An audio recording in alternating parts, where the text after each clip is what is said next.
একটা এরশাদের পতনের পরে এরপরে খালেদা হাসিনা সবাই মিল্লা জামাত ইসলাম মিল্লা এরশাদের বিরুদ্ধে আন্দোলন করলো। এই অবস্থার ভিতরে তখন গোলাম আজমের সাক্ষাৎকার পরের দিন পত্রিকাগুলিতে সব জায়গাতে আসছিল। ওই জায়গাতে গোলাম আজমকে জিজ্ঞেস করছিল, আচ্ছা যদি ইসলামী আপনাদের জামাত ইসলাম ক্ষমতায় চলে আসে তাহলে বাংলাদেশ গার্মেন্টস আছে, বাংলাদেশ বিভিন্ন বস্তু আছে, এর মধ্যে থেকে একটা আছে সিনেমা আছে যেখানে অনেক কর্মীরা কাজ করে। তো এই যে অনেক কর্মীরা কাজ করে, সিনেমার কাজগুলো হয়, অনেক কাজগুলো হয়, এই ক্ষেত্রে আপনারা কী করবেন? তো তখন বললো জামাত ইসলামের সেই গোলাম আজম কিছুক্ষণ চুপ থেকে বললো আমরা ইসলামী সিনেমা বানাবো। তো তখন সাংবাদিককে প্রশ্ন করে ফেলে যে ইসলামী সিনেমার অর্থ কি এটা, যে এখন নায়িকারা বোরকা ছাড়া নাচে, তখন তো বোরকা নিয়ে নাচবে কিনা? তখন তিনি বললেন যে হ্যাঁ, বোরকা নিয়ে পড়বে, এটি তো ইসলামী সংস্কৃতি। তো সে ইসলামী জ্ঞানটুক না থাকার কারণে এটা বোঝে নেই যে আসলে ইসলামের সিনেমার অনুমোদন আছে কিনা, অথবা নায়ক নায়িকাদের বোরকা পরে আনা যাবে কিনা, গানটা কি আসলে ইসলামী হতে পারবে কিনা। ইসলামের জ্ঞানটা না থাকার কারণে সে সেদিন উত্তরটা সাংবাদিকের কাছে হেরে গেছে। এই জন্য আসলে আমাদের ইসলাম তো পরিপূর্ণ।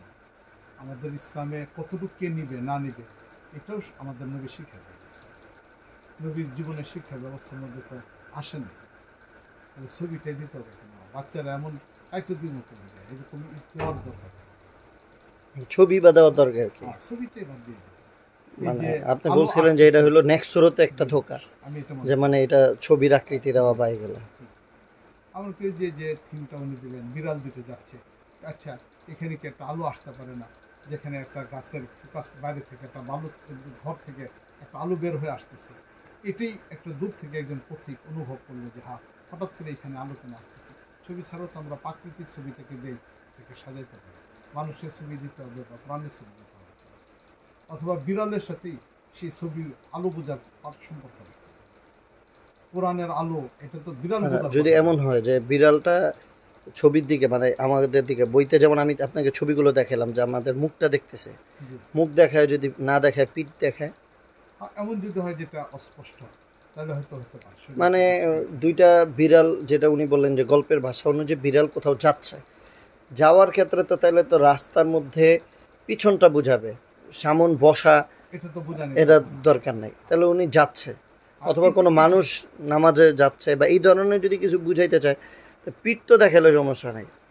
একটু শরীয়তের মধ্যে অনুমোদন, শরীয়তের মধ্যে আকৃতিটা যেটা এখানে তাসবির যেটা আসছে, তাসবিরের ভিতরে একটা আকৃতি, এটা কি আসছে, এটা সামনে থেকে দেখলেও যদি বোঝা যায় যে এটা মানুষের আকৃতি, পিছন থেকে যদি বোঝা যায় তাহলে এটা মানুষের, তাহলে তো এটা তাসবির।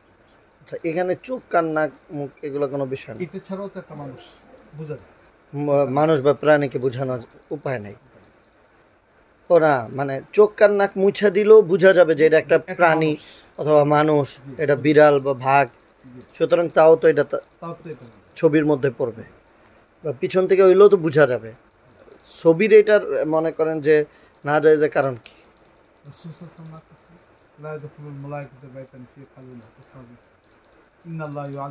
এটা তো বাড়ির কথা বলছে, কিন্তু বইয়ের থাকার না থাকার কথা তো বলেনি।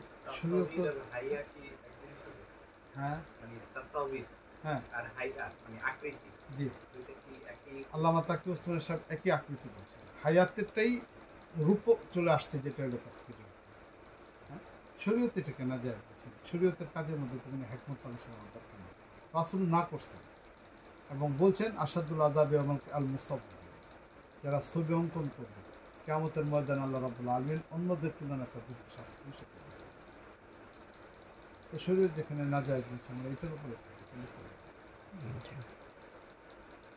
তাহলে আধুনিক ইসলাম যেটা, মানে আধুনিক তো ইসলাম তো সর্বযুগীয় আধুনিক, ইসলাম সর্বযুগীয় আধুনিক, কিন্তু এই সময়ে এসে অনেক মাসালা যেমন সহজ হয়েছে, তাহলে তাসবির বা এই ছবি বা এগুলোর ক্ষেত্রে শরীয়তের কিছু বিষয় আছে আসলে সহজের মাসলাটা সম্পর্ক হলো হালাল হারামের সাথে, সহজ সরলের মাসলাটা আসলে মুবাহ এবং গায়রে মুবাহ।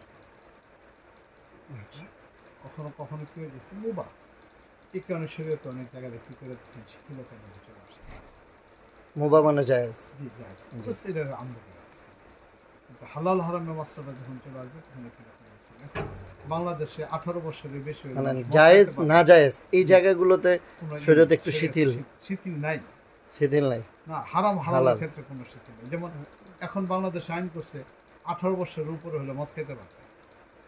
এখন এই মদের লাইসেন্স তাকে দেওয়া যাবে।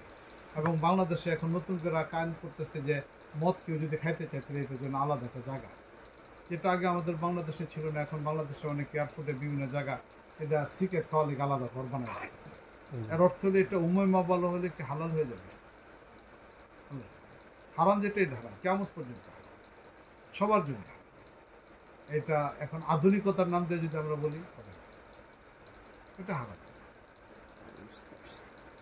তাহলে এখন এই যে বাচ্চাদের কাছে আমাদের ইসলামিক গল্প বা ইসলামের এই বিষয়গুলো তাদের কাছে ফুটে তুলব কীভাবে? নবীর যুগে কি বাচ্চা ছিল কিনা আগে থেকে?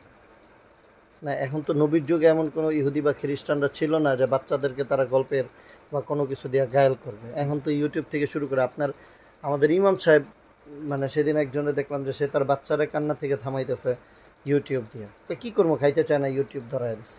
এটা ইসলাম সমাজ। আমাদের ইসলাম পরিপূর্ণ। কিন্তু এখন তো সবাই মোবাইল, ইউটিউব এটার দিকে ঘায়েল হয়েছে। এখন এটার থেকে ফিরানোর জন্য কি করবে?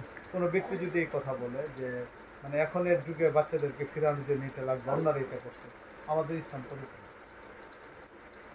আমাদের ইসলাম সর্বজনীন, আমাদের ইসলাম সব যুগে। হ্যাঁ, ইসলাম তো পরিপূর্ণ সর্বজনীন, কিন্তু এটার মোকাবেলায় ইসলাম কি করবে? এটার মোকাবেলা কোনো আমরা দেব, প্রাকৃতিক ছবি দেব, প্রাকৃতিক ছবি দেব, যে প্রাকৃতিক সুন্দর সুন্দর ছবি আমরা দেব। কারণ আমাদের এই জায়গায় যে গল্পের বইগুলো আসছে আলোকিত পাঠের, এই গল্পের আমাদের একজন খুব অনেক বড় একজন শিক্ষিত, ওনাকে দিছিলাম, উনি ওনার বাসায় দিছে। তো দেওয়ার পরে উনি নিজেও পড়ছে। পড়ার পরে উনি বললেন যে ভাই, এখানে আকায়েদের যে বিষয়গুলো আসছে এ তো আমি জীবনও জানতাম না। বা রাসূলের জীবনী পড়ার পরে আমার ভিতরে আমার মনে হলো যে আসলে আরও পুরো পড়া দরকার। আমার একটা খিদে আসলো। তো আপনারা এটা একটা কাজ করেন, আপনারা এটা ইউটিউবে কার্টুন আকারে দেন, কারণ বাচ্চারা কার্টুন দেখে, তাহলে এই জিনিসগুলো ওরা দেখতে পারবে। এখন আমি ইউটিউবে দিতে হলে তো আমার ছবি লাগবে, এটা তো একটা ভিডিও, এছাড়া তো উপায় নেই। তাহলে এখন ইউটিউবে তো হাজারো এই ধরনের গল্প আছে, কার্টুন আছে, কার্টুনের মেসেজগুলো খ্রিস্টানদের বা আকায়েদকে ঘায়েল করা। তো এই ক্ষেত্রে এই বাচ্চাদের হাতে তো এখন একটা স্বাভাবিক একজন মা, সেদিন আমি কুড়িগ্রাম গেলাম, রাখলাম আমার পাশে কেবিনেই, কেবিনে তো 4 সিট, এক মা বাবাও উঠছে, সাথে বাচ্চা, ও রাত 4টা পর্যন্ত মোবাইল টিপল, সাথে ওর যা মন চায় যাইতেছে, কার্টুন দেখতেছে, এই দেখতেছে। তো এইটার প্রত্যেকটা বিষয়েরই তো একটা মেসেজ আছে। তাহলে এই জায়গাটা এখন আমরা আমাদের বাচ্চাদেরকে কী করবো? ইউটিউবে এখন আমরা আমাদের যদি কিছু না দেই, ও তো কিছু একটু দেখবেই। এই জায়গাগুলো কী করা? যদি আমাদের ইসলাম পূর্ণ ইসলাম হয়ে থাকে তাহলে অবশ্যই রূপরেখা আছে। আচ্ছা, এই রূপরেখা এখন তালাশ করতে হবে, রূপরেখাটাকে তালাশ করতে হবে। শরীয়তের বিপরীত গিয়ে কোনো জিনিস আধুনিকতার নামে হোক, যে কোনো নামে দেওয়া যাবে না। এটা আধুনিকতা না, এটা হলো এখন আমার বাচ্চারে তো একটা পাল্টা একটা কিছু দিতে হইব। এটার জন্য আমাদের ইসলামে অবশ্যই রূপরেখা আছে। ফুকায়ে কেরামের ইয়েতে, শরীয়তে অবশ্যই এগুলো তালাশ। এখন ইসলাম যদি বলে যে মোবাইলই ধরা যাব না, কারণ বাচ্চাকে হাতে তো মোবাইল বাপ মাই দিতেছে, তাহলে এর বিকল্প তো কিছু দরকার। অবশ্যই অবশ্যই এর বিকল্প কোনো কিছু কি আপনার জানা আছে? আমি যেটা বলবো, প্রাণীর ছবি ছাড়া বিকল্প কিছু নেই। প্রাকৃতিক ছবি দেওয়া, আচ্ছা, যেগুলোর দ্বারা বাচ্চারা আকর্ষণ হবে, আমরা সেগুলো করতে পারি। ঠিক আছে, ইনশাআল্লাহ। জাযাকুমুল্লাহ।